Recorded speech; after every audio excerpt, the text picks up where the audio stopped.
before. And to kind of guide us through this, we have two, I think, brilliant speakers in their own capacities. We're going to hear first from Kate Bell, and I'm going to get this right, who is the head of Economic and Social Affairs at the TUC, and has played all sorts of interesting roles in social policy and economic policy before that.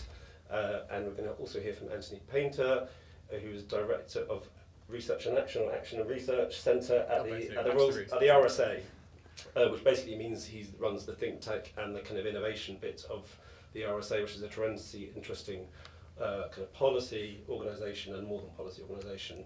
And he's also, and he won't say this, so I'll say it for him, I think it's probably Britain's most sort of reflective advocate. I think you're an advocate for UBI, but a kind of nuanced one, unlike some of the other ones. We'll come on to that. We'll come on to that, which I think is great, because sorry, I'm using shorthand. UBI, Universal Basic Income. Who knew what I meant when I said UBI? By the way, look at that! My goodness. Success already. Well, I was about to call you a bunch of geeks, but wow, that's quite something, isn't it? I either shows you that everybody in the country is talking about it, or we have quite a lot of self-selection going on in terms of who has chosen to go. You can take your bet there. So that's who we've got to hear from, and they're going to speak for a bit, and we're going to make sure we've got plenty of time for conversation. And I'd like this to be as informal as possible. So we'll give them a chance to speak, but I will ask them a few questions, but we'll make sure we've got plenty of time to hear from all of you. I have some housekeeping. The most important thing that I could possibly say today is, of course, the hashtag, which is up, where is it? Yep, FutureCity17, if you're a tweeter.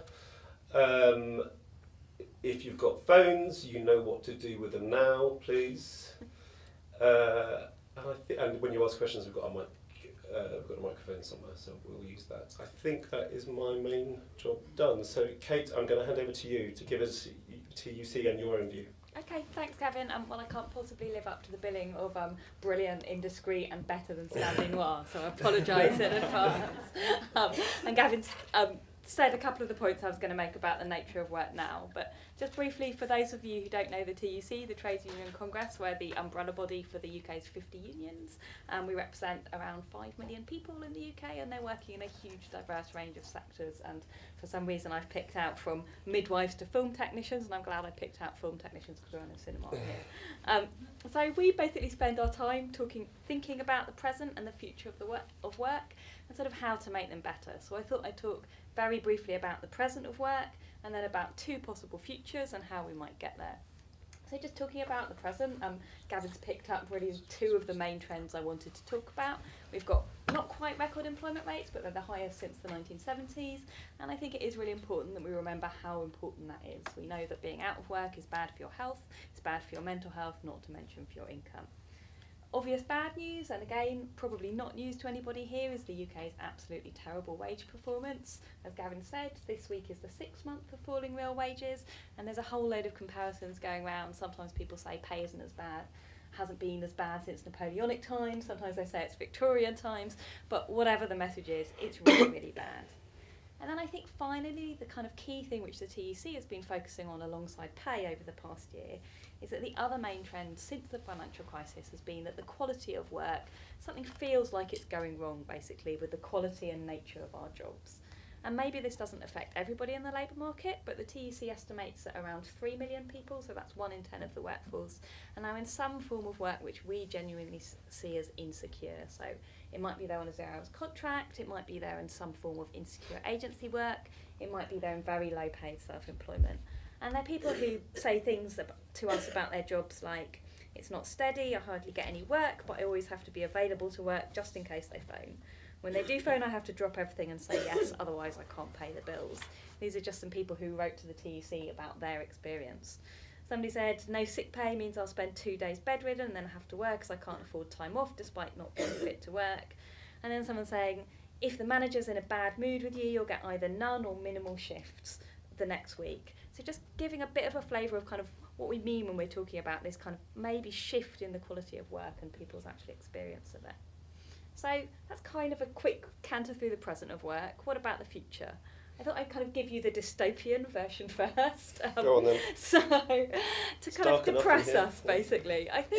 I mean, the most often kind of discussed form of dystopia is basically one where we've got, it looks a bit like a film, it looks a bit like Terminator, robots are doing everything, nobody's got a job, and you know, we're all kind of scrabbling around for the few scraps that we can get left from whatever businesses are prepared to hand out. The front page of this week's New Yorker is a rather marvellous exhibit A of what Kate has just, if you want to say, it's the robot world where the robots are tossing a robot, all the robots are queuing up to toss a coin into the hat of the one human being who's sat in the street. I mean, you've seen a million headlines over the last year saying, is a robot going to take your job?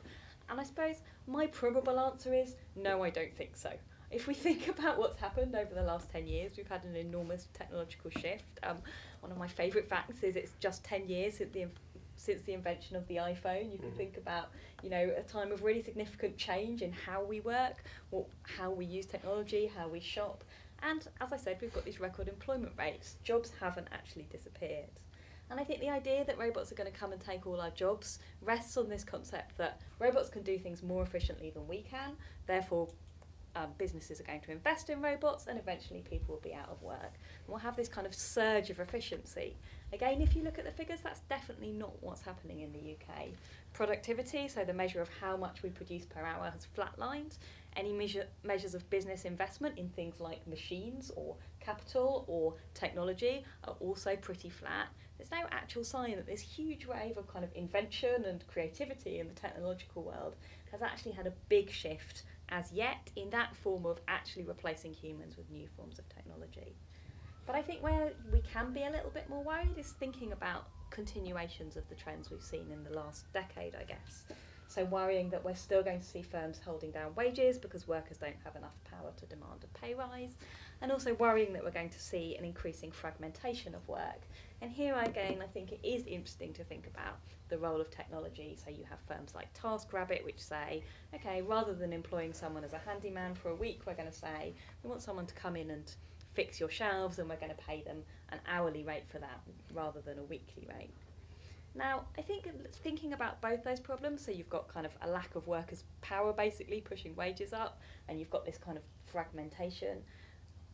Some of that's about technology, and some people say, well, okay, if the lack of kind of wages rising over the last 10 years is maybe because firms haven't invested in technology, maybe technology is going to save us. Again, maybe, but again, there's not much sign of that happening yet. We've seen the government kind of trying to, I'll say in this, you know, to be indiscreet, bribe corporations with a big cut in corporation tax. Has that changed firms' investment behaviour? Well, no, not really. So we keep saying, well, surely we'll have a pickup in business investment soon, then business will be more productive and then they'll be able to pay their workers more. Not really happening. And then again, I do think technology is enabling some of this fragmentation of work. It makes it much easier if you're a business to say, how can I split this up and kind of distribute these pieces of work? But actually the sectors we're seeing insecure work rise in fastest are sectors which have been around for decades, if not centuries. So the sectors where those measures of insecure work we talk about have risen fastest are care work, hospitality, so kind of hotels and restaurants, and education actually is where we've seen the fastest rise in insecure work. So technology might be enabling some of that, but I don't think we can see it as the only driver. It's not like this is all about Deliveroo, it's not all about Uber, it's not all about platforms, basically. And I guess when we look at these shifts in the nature of work, we think they're basically about a shift of risk and a shift of power. So you think about those kind of trends for insecure work. What companies are basically doing is saying, okay, I've got to manage kind of variations in demand for my product, whether that's more people come into the restaurant on a Friday or orders for books go up at Christmas. How am I going to do that? Now previously they'd have to manage some of that risk. They'd say, I'm going to employ workers throughout the year. I might put them on overtime at Christmas, but basically I'm going to have to think about how to distribute my profits and spending over the year. Once you've got someone on a 0 hours contract, you can say, well, okay, they just won't work when demand is low, basically. So it shifts that risk of managing variable demand onto the worker and away from the employer. The other way I think they've had a real kind of shift in risk is thinking about this move towards increased self-employment. Another major risk you have to manage if you're an employer is that your employees might go sick. We saw some of that in the quotes. Previously, if you're in regular employment, the employer has to meet at least some of the costs of your pay if you're sick. As soon as someone's self-employed, you're totally responsible for that for yourself. So again, this shift in risk basically onto the worker and away from the employer. So it probably won't surprise you to hear that I think the main shift we need for a better future in work, where we've got a bit more of a kind of fairer balance about that, is a shift in power away from employers and towards workers. Obviously that's the trade union's fundamental purpose basically, but I just want to talk really briefly, and I don't know how long I've been talking for now. I can keep going. Give a few more minutes than an hour. Really briefly about some of the role that cities can play in affecting that shift, and saying let's put a bit more power back in the hands of workers so that we can have better quality jobs. So the TUC's setting out something which we've called the Great Jobs Agenda basically, which is saying there's 6 areas where we think companies, businesses and also cities can act to say everyone should have a decent job. And really, really quickly we say there's 6 elements: more voice at work, allowing employees to speak up, fair pay, regular hours, health and safety, learning and progression, and decent treatment, so tackling things like discrimination at work. And what's really interesting is some of the most interest we're getting at this is actually at a city and regional level. So both Manchester and Liverpool have said they're going to have some kind of fair employment charter. I know in Bristol here the mayor's thinking about that. The South West TUC has an event on the 1st of November to talk about how we can promote good jobs. And I think you are actually starting to see that cities can really move the dial here. They can move the dial through their purchasing power. They've got huge procurement rules. And I think some of the most interesting kind of innovations we've seen elsewhere have actually been in that kind of, what do cities spend? One of the recent examples we've got is from Cleveland, Ohio, where they brought together the major institutions in the city. So they brought together universities, local government, and said, how can we use our spending power? So they set up 3 cooperatives, putting workers' rights at their heart. I think one's laundry, one is solar panel installation, and one is food growing. And they said, actually, the amount of spending that goes on in local government is enough to deliver good jobs in these type of businesses here, and we can help that to happen. You've also got, obviously, cities' powers as regulators. You've seen that recently in the case of Transport for London and Uber intervening on safety grounds, but I think probably some of the concerns of workers' rights kind of changing the political environment in which cities could actually intervene there. And of course, you've actually got cities' powers as kind of employers themselves. So, you know, cities are employing local government staff, they're indirectly employing social care staff, where actually is one of the areas where we've seen the most kind of problematic jobs. So I think there is a huge role for cities to kind of be taking a lead here. That doesn't mean that there aren't other people who need to act. We think there's a huge role for national government too, and obviously we think there's a role for unions to innovate and change. But I do think there is a possibility to have a kind of future where we have good jobs. I don't think robots are necessarily going to stop us having that, but it does need action, and I think cities can lead the way.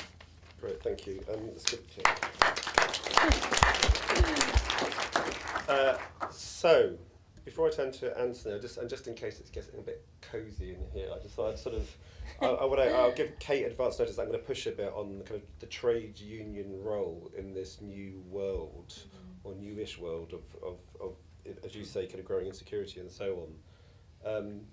Because, of course, the TUC and all unions and probably people like me would write that the government should change the law in various ways to make it a more hospitable environment for trade unions, and I believe that. However, if you just step back from the detail of industrial relations law, you can just look at where we are with trade unions. We've got, amongst the under 30s, we've got 6% of the under 30s are trade union members. I could ask you if you're trade union members, and normally no one would put their hand up, but with this audience, you may all put your hand up. I don't know. Who here is a trade union member out of interest? Okay, well, we are low, but we are above. I'd say that's probably slightly above the national proportions, but that's probably broadly in line. But we've got 6% of the under 30s, we've got about 10% of people who work in the private sector, much higher in the public sector. And we lost 250,000 trade unionists in 1 year, in the last 12 months. That's where we are today in terms of what's happening. Now, part of that is to do, I think, with the legal situation. But step back from that and just think we're in a world where, as you're hearing, there's a huge sense of insecurity about work, and people are talking about work spontaneously in the world of work, the politics of work. It's out there as an issue, so there's interest in the quality of work. We all have these sort of things which allow us to organise and speak to each other at basically not zero cost, but not far off. It's never been easier to organise between, amongst ourselves, ever, in human history. And there's also, I think, a sense that people are joining things, and there, social movements are in some ways on the rise. People are, whether it's amazingly, say, Labour Party membership has gone up through the roof over recent years. This is a political sort of form of participation. There are others. So it's not like we live in a world where people refuse point blank to take part in stuff. And that's kind of ripe terrain for a movement which is shrinking. So I kind of think, I suppose, how do you marry your analysis of what's going on in the world of work with what we see to trade unions? And we'll probably come back to this, but I just want to kind of, rather than just being too cosy, I want to put that on the table now. Yeah, I think it's really important, and I guess there is a huge challenge for us. At the same time we're saying you can kind of link the two trends, basically. So the kind of ability to shift risk onto workers is because we are less strong, because trade union membership has fallen, and that's a real fact, and it's one that we're really, really conscious of. And I think sometimes, though, there's a bit of a kind of easy, like, is there a TUC app yet? Basically, is often what happens in this discussion, where, like, we've got new technology, we've got phones, let's have an app to join a trade union, basically. And I think, we've got to think about it obviously slightly more subtly, and I think we've got to think about 3 different challenges when we're thinking, how do we organise in the future? So first is, has anyone heard of us? Basically, does anyone know what a trade union is? And as you know, we've got this innovation project going on with young workers. Often the answer is no, not at all. I was talking to a friend the other day friend of a friend who I just met, who's a chef. He's like, what is your job, Kate? What does a trade union actually do? I was like, okay, you are in a terrible, insecure, badly paid, badly organised workforce. You really need to know. And it's, I read a kind of roundup of the news which focuses on trade unions every day and think that people know what the TUC is. He had absolutely no idea. So first one is, what on earth is a trade union? Second challenge is, though, why would I join one, basically? And again, with kind of some of the young workers research, what's been really interesting is this kind of decline in the quality of work has a sort of depressing effect on people's expectations. So people think, well, nothing can change, basically, or they think, if I join a trade union, my manager is going to have a go at me. I don't want to be singled out, basically. There's not only a kind of, I can't see the benefit, but there also might be a cost to me. Yeah. And I think thinking quite carefully about how you can demonstrate wins quickly, basically, as well as kind of demonstrate, that actually the whole point of kind of collective action is so that you can protect against your manager taking action against you personally, is quite important. And it's a really interesting model that's just started, and with the BEC2 section, which is called VFX Assemble. BEC2 is the union for media and entertainment. Yeah. So they've just started a model with special effects workers in London, basically, who are very unorganised, saying you don't have to pay anything until 50% of your workforce has joined up, basically, saying, well, let's try and kind of reduce the barriers of entry. Then, of course, your third challenge is how to actually organise those people and get them to take action when they're in your member and you've got past those other 2 things. Yeah. And that's where I think, are we using WhatsApp? It's a good question, basically. And that's where you start saying, how do you use modern communication tools to communicate, basically, and say, what are the issues? How can we quickly get them out there? How can we raise awareness? Another actually great BEC2 campaign has been around the failure of ritzy cinemas to pay the living wage. They've done amazing social media things, and that really works because, consumer pressure is not really what unions are about, but it definitely helps your campaign. Yeah. But I think sometimes this debate kind of switches quite swiftly to the third of those things, where we're like, let's invent an app so that people can, use WhatsApp to organise a strike, but you've got the first barriers to deal with first, and we're thinking about that. Okay, well, there's plenty more there to explore, but let's bring Anthony in, who's been thinking hard about how cities can sort of pioneer better efforts at promoting good work. So over to you, Anthony. Good, thanks, Gavin. I think there's a lot in what Kate said, and 2 things in particular are important. One of the voices you brought into the conversation around the actual experience of work. Too often in this discussion, we kind of get stuck on the aggregates, on the metrics, and we miss out the stories underneath. And there is a human experience of work which is essential to this conversation. And when you start listening to the voices, you start to see a very different picture. And I think now, across the political parties, across policy, for a long period of time, we've been asking a single question about how do you increase the quantity of work, as Gavin suggested, and we're treating the answer to that as the whole of the answer, but it's not. It's about the whole experience of work as well. And the second thing I think that's important in what Kay said is about power, and I'll come on to this in a few moments' time.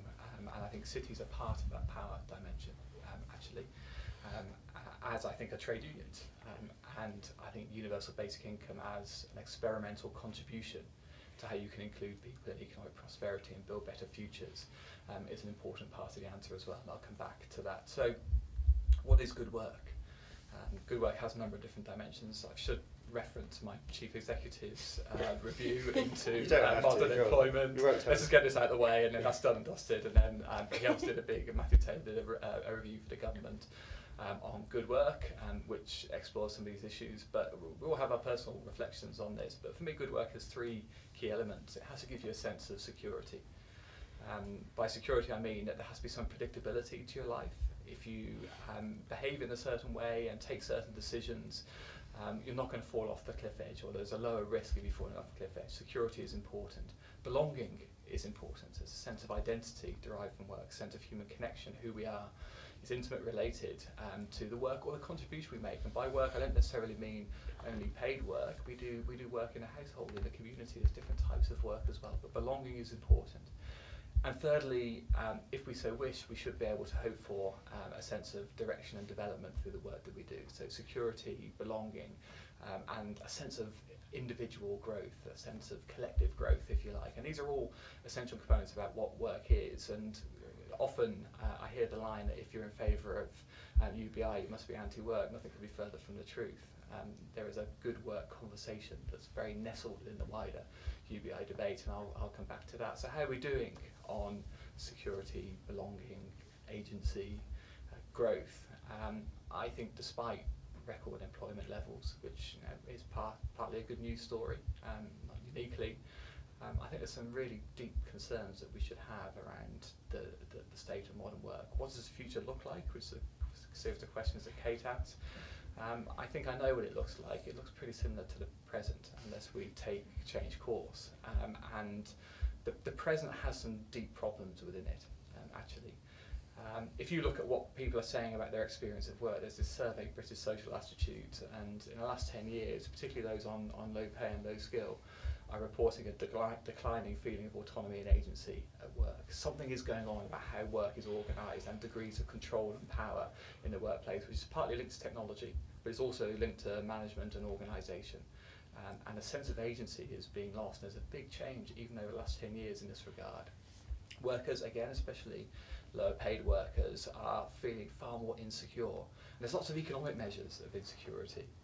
But what matters is how the person feels about their degree of security, because that's the thing that enables them to make decisions. It's very difficult for you to invest in yourself or look to the future if actually you're worried about today.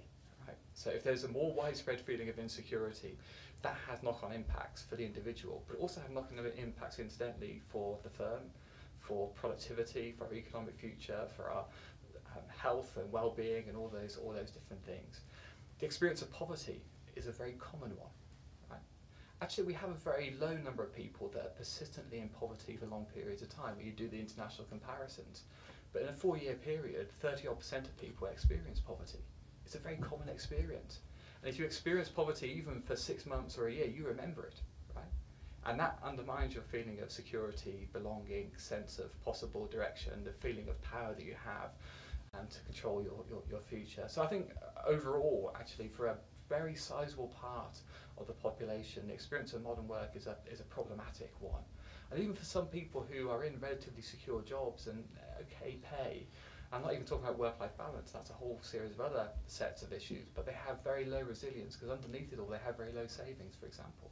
So if something does go wrong, if technology comes and wipes out their job, or the economy crashes, or the firm moves, whatever, they may feel secure today, but tomorrow will be very different. They have very little to fall back on. So there's a lot of hidden insecurity as well.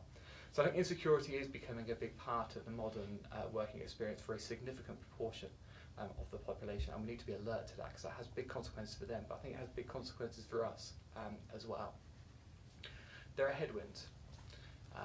pay and productivity we've already mentioned, and Kate's absolutely right that investment in future growth is incredibly poor, and that shows in the productivity figures. And so the story of machines taking over the world is kind of hard to believe in the UK context, at least, when we're underinvesting relentlessly.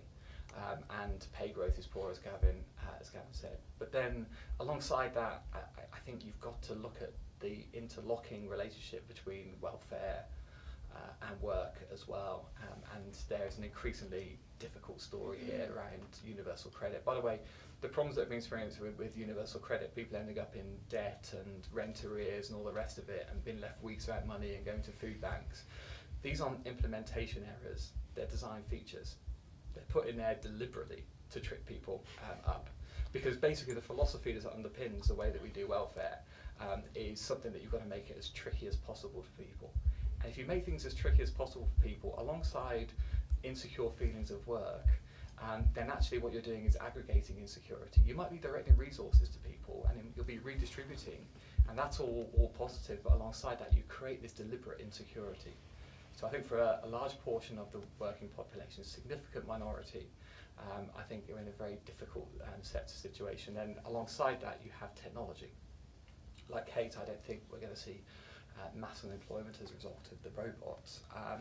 But I think we will see particular distributional impacts of technology, which we need to be very alert to. By the way, robots, the evidence in the US anyway, is they do destroy jobs and they do reduce wages. Where there is concentrated implementation of robots, it's rather, it hits particular groups in particular areas in particular ways. There is a replacement that goes on. I don't think we'll see that en masse, but I think we've got to be alert to the particularities of how technology is implemented. I'll give you a quick example. The retail sector. What's been happening over the last few years in the retail sector is a reasonably good story in some respects. E-commerce actually has taken away jobs from the high street, which is obviously a very negative impact for the towns, and towns are part of the story who've experienced that. But it's created as many jobs, and they're better paid jobs, and they're higher skilled jobs in distribution centres, in design and fulfilment and all those sorts of things. So from a macroeconomic perspective, from a national economic perspective, and for the areas that again there's a very good news story. But what happens if you move your workforce into very concentrated environments and they're doing routine tasks? Suddenly you have a factory-style structure rather than a very distributed structure. And think about what Amazon is doing with Kiva and robots and so on. You can see a future where suddenly those jobs that you've concentrated do get wiped out.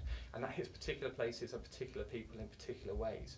It's just one sector, it's just one scenario. There's 1,000 stories around technology. But just need to be alert that some of the particular impacts are very important, even if the aggregate impacts look good.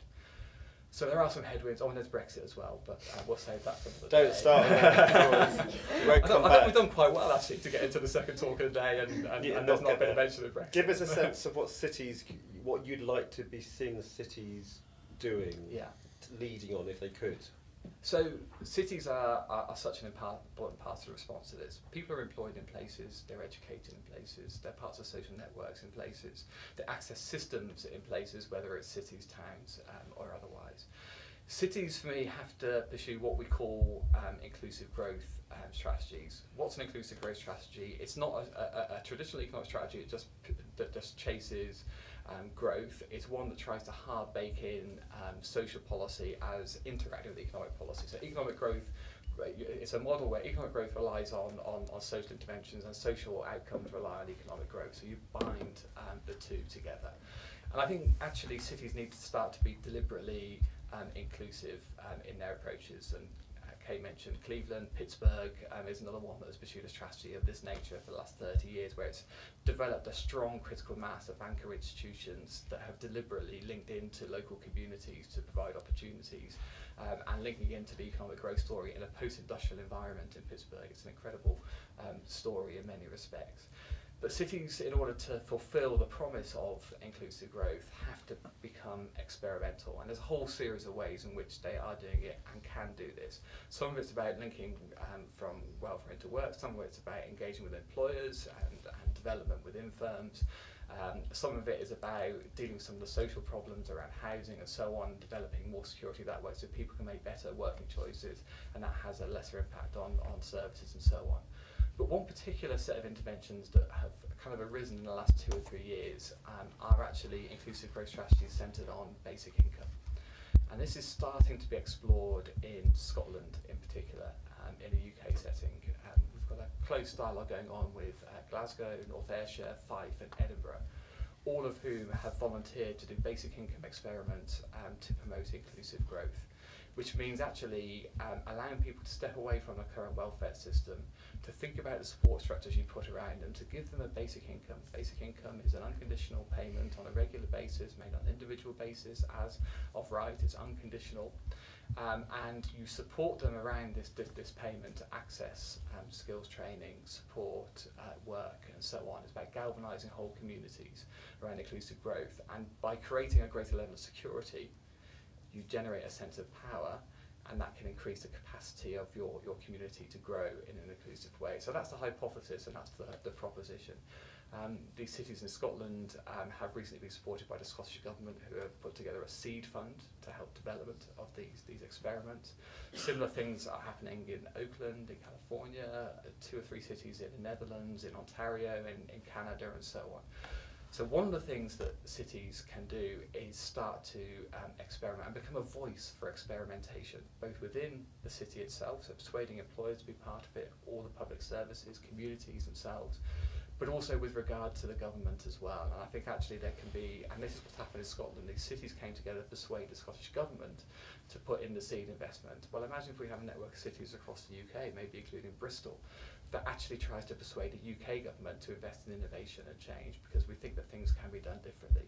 But not in a just sort of a purely we're going to replace the welfare state, but we're going to think about a whole range of interconnections that can support people as they work towards having a more solid platform onto which they can build their good working lives.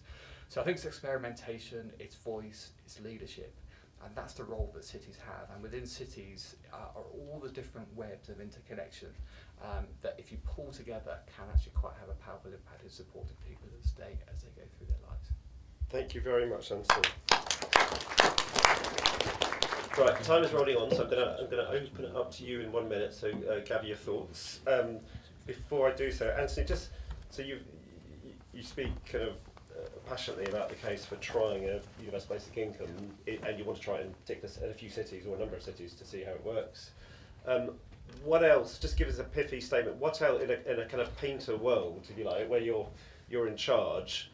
What would you like to see cities being able to take a lead on, which would affect the quality of work, which is what we're discussing, in addition to UBI, that they can't do today? And what would be the risks of that you're willing to take in terms of people outside cities not having access to stuff, to a social contract, if you like, that people inside cities would have access to? Yeah, no, that's a really, really good question. I mean, maybe they can do a lot that they're not doing already. I mean, for example, I think there is a persuasive role of city leadership. And by city leadership, I mean key business leaders as well as political and civil society leaders to engage with employers in this way, particularly employers that have a significant employment footprint in an area and are tied in over a long period of time with particular places, to say actually that employing people in the way that Kate describes is a deeply problematic thing for you as employers and for your people. It's going to harm your ability to grow productively, and we're seeing that already. And actually, for example, there was an experiment down in Cornwall where Cornwall worked with EE to think about, okay, if you expand your workers' hours and you bring in some training and support within the workplace, that will help them become happier, more productive, more engaged employees, and it kind of works. So I think there's some innovative thinking and connection and persuasion that can actually happen without necessarily any sort of heavy-duty change in policy, systems, resources. And I think we haven't had a tradition of doing this in the UK because we've had such a centralised system, because local leadership sees themselves in a very particular way, delivering particular services, and they see themselves almost as business delivery mechanisms. We haven't thought about what local leadership really looks like. In Bristol, there's a fantastic mayor who is quite imaginative and innovative in trying to persuade people to come around the table and think in different ways.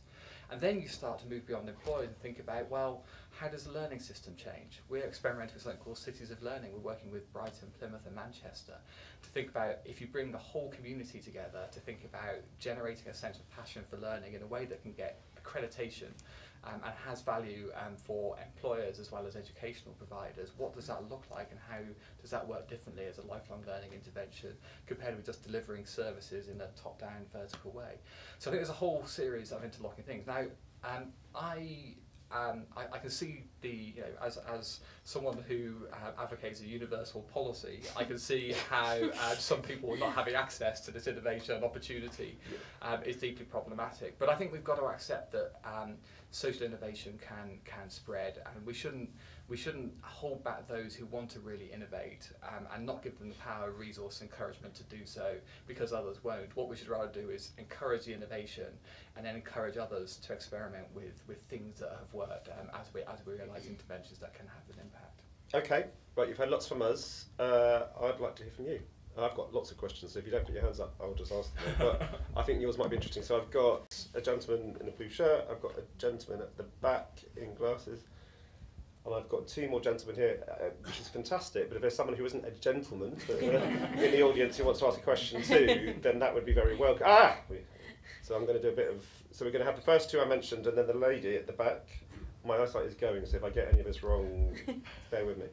And a lady, we've got four, and then we'll come back to the people in the front row. So, bloke in the blue shirt, bloke at the back, lady in the back left corner, and this lady here. And I'm sure you've all got brilliant speeches, but if there could be a question mark at the end of the thing, that would be helpful. You'll hear me? Yep. My name's Matt And Griffith. tell us who you are. I'm Matt Griffith, so I'm the Director of Policy at Bristol Chamber Initiative.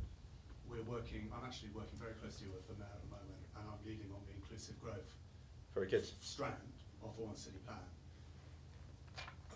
One question for me is that I think US cities examples are misleading because the US has much more devolved structures, particularly on tax policy, and they've been used by Obama to get around gridlock at national level for 8 years. Yeah. When we're looking at what actually UK city policy is, particularly in a devolved context, it tends to focus on infrastructure, growth and skills to a limited extent, and also a lot of focus on sectors.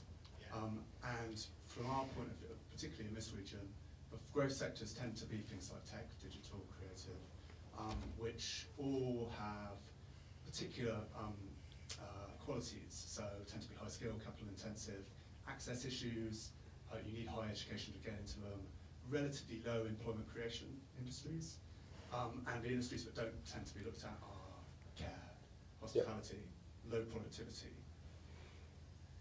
What intervention, given the specific levers that we have, rather than what we could have in 20 years' time, would you focus on? Is it education? Is it access to employment?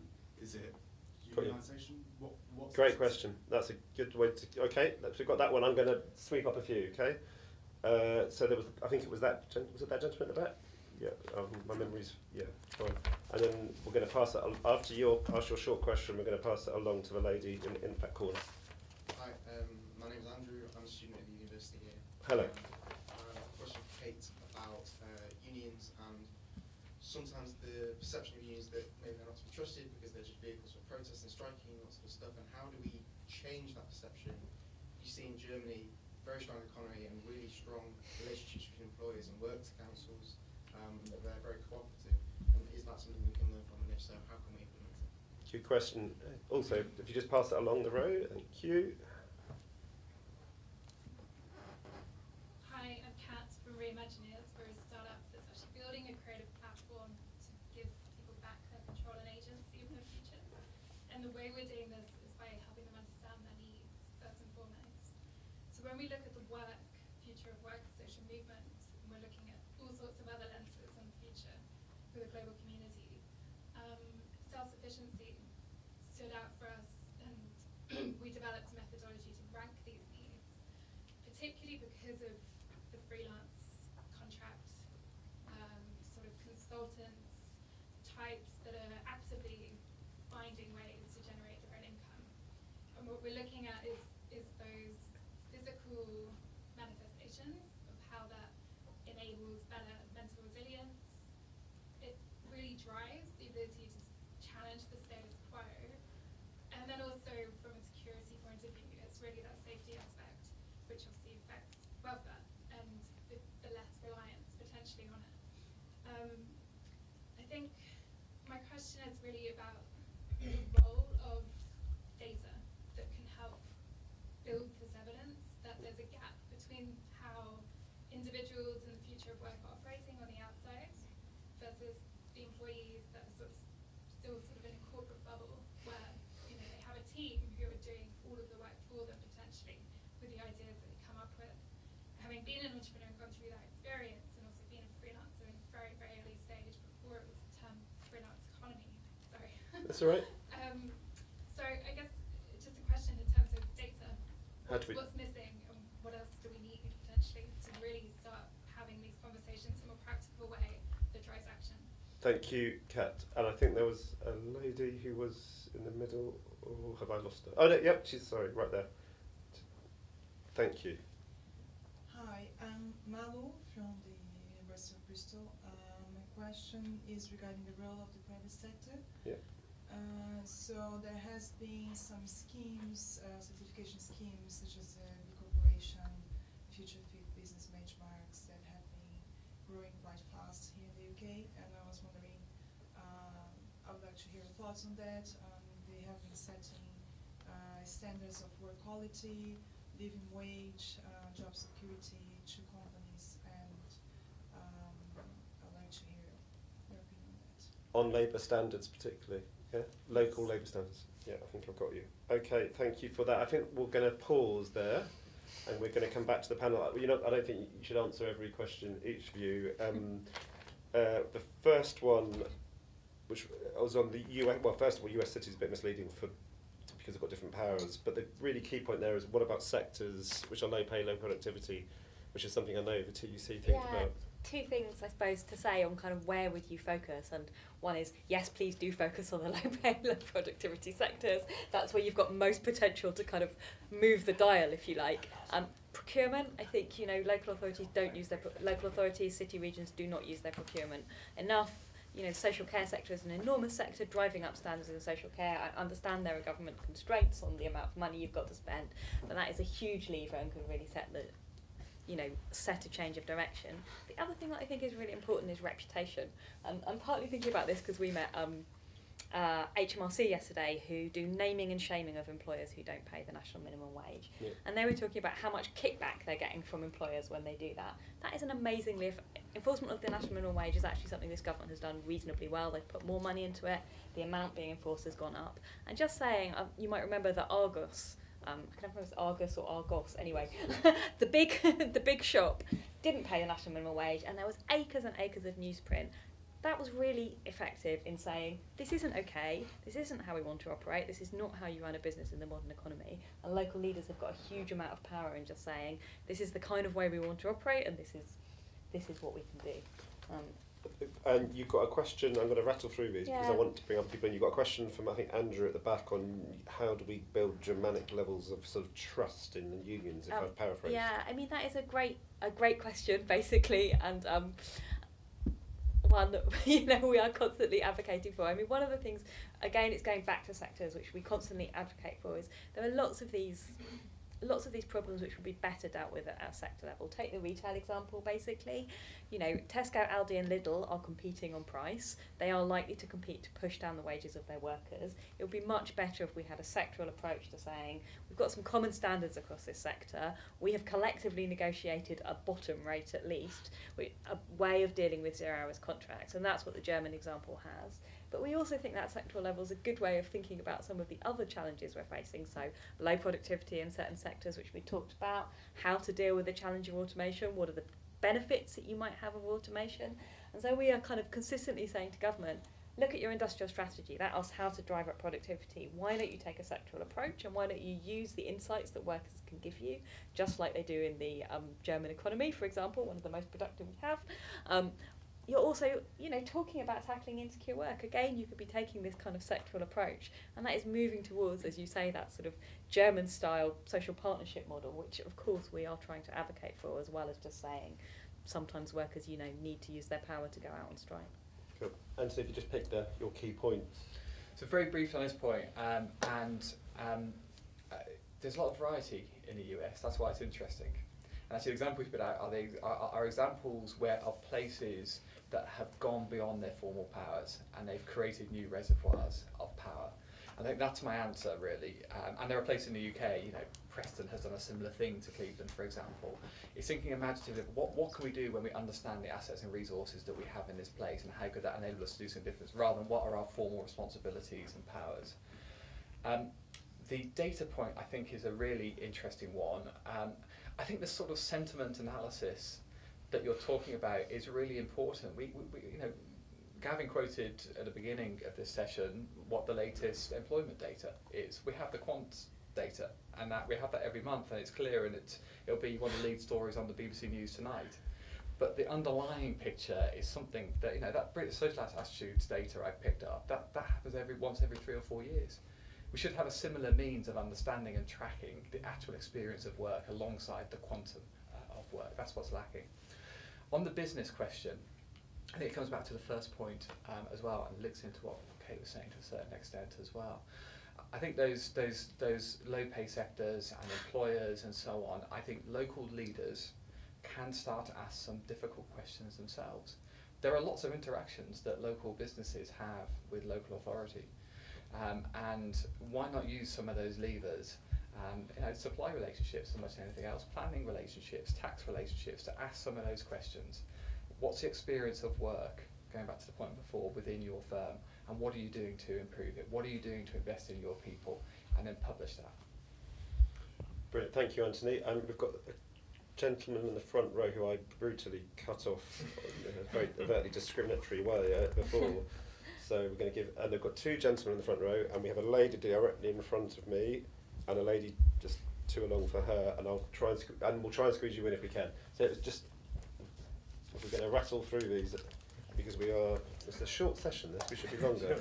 Hi, so my name is Oliver. I'm a local social enterprise consultant. But my question was about around trade unions, and to what extent do you feel that large organisations like Picture House Cinema, who own the Ritzy, where my wife actually works there, to what extent have they kind of gone onto your turf by creating these kind of staff forums and creating kind of curated democracy within these organisations? Is that a threat or an opportunity? That's a good question. Right. I like that. Glad I'm not answering that one. The gentleman in the white shirt, I think? Yeah. Thanks. So I'm Greg Chambers. I live in Bristol and I work here at a law firm, Osborne Clark. So it's another trade union question. Can you foresee a role in trade unions or for trade unions supplying gig workers? Huh? I might have a go at that one too. And then there was this lady here, and then there's the lady. Thank you. My name's Carla Denyer. I'm a Green Party councillor here in Bristol. Hello, Carla. I've got 2 quick questions, one for each of you. Regarding basic income, which, as I expect you know, and some others might have been Green Party policy for, I'm told, 44 years. So it's great to see it getting a bit more backing now. How do you think English cities could go about piloting it, given the significantly less devolution that we have, as was mentioned, and significantly unsympathetic government? Yeah. And a question for Kate regarding trade unions. Some of those young people, of which I'm just about still one, who aren't in unions, is because either their industry doesn't have a union that covers them, or it does, but because they're in insecure work, they're changing not just job, but industry every few months, and so there's no point. To give you an example from myself, there are no unions in the UK that will allow Green Party councillors to join. The only unionisation that you can access as a councillor is if you're a Labour Party councillor. I've looked into this because I wanted to join a union and I wasn't able to. So be interested in knowing what the TUC can do, if anything, on like encouraging unions to let those people in. Okay, thanks. I'd like to delve into that, but I'm going to let this lady speak instead. I might answer that last question. My name is Joanne Kay. I work for Unison, and we do accept local councillors into membership. If that's talk about. There you go. Thanks, We've Sharon. solved a problem. Brought the membership forms. Exactly. You've In signed one up. Unison, we represent nearly 1 million women workers, and we often, the sectors that you talk about as being the worst areas to work, like care, are those areas where women work. So I just wanted to know your thoughts on what are the gender issues around what makes good work, and how do we ensure that it's not making work good for a certain sector of the population and women are still in those terrible occupations doing all the terrible jobs. Yeah, well, that's a vital issue. We're accumulating big and important questions, and I'm being told off almost from the back because we're running out of time. I'm going to rebel slightly and go a minute or two over. Sorry, folks, because this is good. There was a gentleman. We're going to bring him in. Yeah, keep going back. That's it. Thanks. I just have a quick question which comes... Tell us who you are. My name is Mike Deston. I Hello, Mike. recently did Masters in Systems Engineering here at Bristol. Relates to the process of actually gaining employment, because our workforces are becoming much more transitory and mobile. It's inevitable that people actually have to spend more time doing that. And my recent experience has been for a wide variety of jobs, be they sort of low skilled or high skilled, that unless you're actually in employment, you're not in any position whatsoever to have any kind of lacking support, or rights, and it can be an incredibly time-consuming process, and the trend seems to be getting worse in my experience. That you can just be burnt off or asked for interview at very short notice. I just wondered what your thoughts are that, because I feel like the city might have a role to play in that. In offering more support to people who are kind of temporarily out of work, is that? Well, just making it a more intelligent, more cohesive, more informed process, because the city has a much better idea than the individual about what the sector is, how it's changing, and so forth. Got you. Thank you, Mike. Okay, I'd love to take more, but we really need to give our speakers a chance to answer some of those. Kate, will you? Okay, let me have a run through. You've got 3 minutes. Staff forums should be an opportunity if we can make them work. Basically, again, you need to persuade people that union membership is important and gives you an independent voice. Staff forums can be useful, but they're not an independent voice. That's the main. But it's a really good way of thinking. How can we get in there? How can we show the benefit of collective action and organise? Should trade unions be supplying gig workers? I am a little bit anxious about this suggestion, but not totally against it. Basically, I feel like we are there to represent workers, not to employ them. But you are seeing some really interesting things happening. So the union community has set up this kind of co-working space with an organisation called IndieCube to kind of help support self-employed workers. You see the musicians union doing really interesting things, negotiating on behalf of gigging musicians to kind of get a fair contract. That's not actually employing them, and I don't know. The honest answer is I don't know what I think. It makes me feel anxious. I do know what I think, but what do you and think? I'm going to abuse my position. I think the trade unions need to wake up on this. Flexible gig work is not going to go away. There's no government of any. Because Jeremy Corbyn could be Prime Minister for the next 20 years. He's not going to abolish all sorts of short-term working. It's going to be there in some form. I've got skin in the game. We're investing in a startup which is with a trade union to create an agency which we're trialling in a particular areas in the southeast, which will be a worker-friendly, pay the real living wage plus some short supply agency for relatively low-skill work for people who aren't going to permanently work in that way. You can't do it forever, and there'll be offers of support on offer to you. But basically, I think the trade unions, not running it directly themselves, but should be backing and using their own resources to trial things in this area, because there's a bunch of cowboys exploiting people at the moment, and if they don't do it, no one else will. So that's what I think. Sorry about that, but it gets to me. Kate, was there anything else you wanted to? No, Joe helpfully answered about Unison, but I should pick up the question about gender. And I think it's a real one. We've got some work coming out hopefully after Christmas about women and insecure work, basically looking at the gendered nature of it, but you already look at the figures. Classically, women are more low paid. There are also the rise in insecure workers being concentrated among female workers, and obviously there are kind of gender dimensions. I don't think the kind of standards we're setting out for great work are particularly gendered, and perhaps the most important one is voice at work, which is the way to, I think, the most effective way of saying how do you deal with those structural inequalities. You give people the opportunity to speak out about them. Thank you. Anthony. English cities and UBI, Scottish cities set out on this journey, and it was an impossible journey.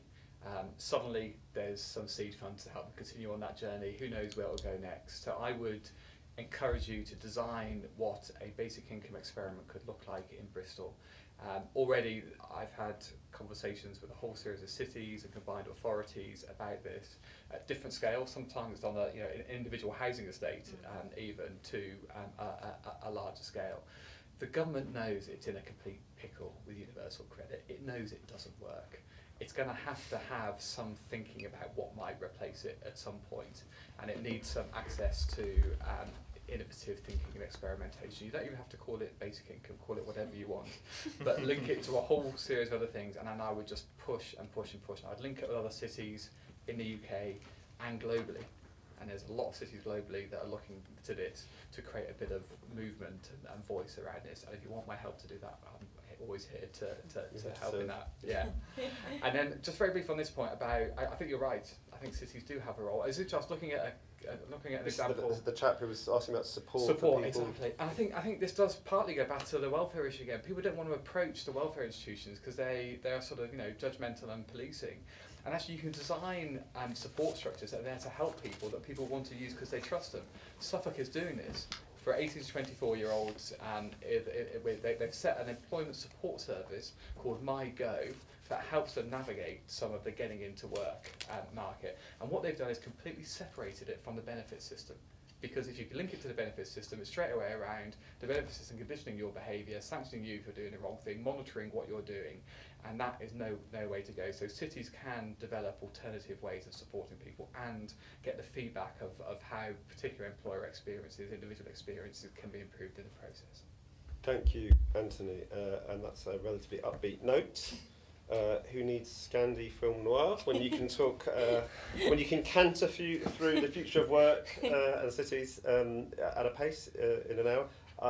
I'd like to thank Anthony and Kate, and actually I'd like to thank all of you for some very sharp and lively questions. Thank you.